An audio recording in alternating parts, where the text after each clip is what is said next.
The other thing you may want to start getting into at this stage is potentially adding fillets to it. I wouldn't recommend adding fillets at this stage. It's way too hard to change them after the. If you do make a change, you want to go like bigger or smaller or whatever. Do that after you do your extrusion, and it'll make your life a lot easier. Now let's do an extrusion. Let's extrude. Say it's, you could just type in, let's say it's 1/16 of an inch gauge deal. And now we've got a part. And now let's say we want to clean up some of these hard edges here.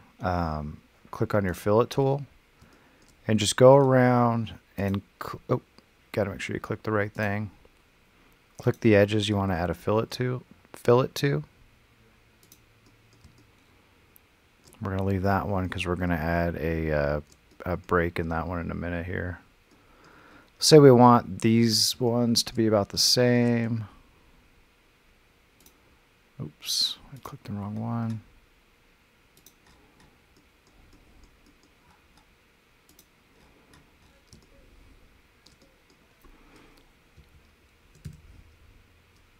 That looks good. Now let's just let's hit the plus sign on your fillet tool.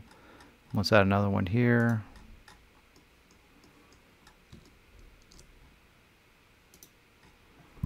Let's make those 0.1. That looks good. Our fillets are in place. It looks like I forgot one, so let's click back here. Oh, I'm sorry, I didn't forget one. It looks like we're okay. Let's hit OK. Now we got our fillets and we got a sheet metal piece. Now if we want to change these fillet diameters to something different, it's really easy to do. Just come down to your timeline, double click the fillet feature. Let's change these guys. We're going to just go extreme for the video. Let's go to like double click,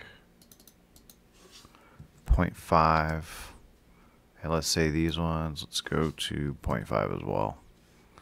Hit OK. And it's really simple to do it this way. Way better than doing it in the sketch, because now you've got this. Now you can easily go in there and do it.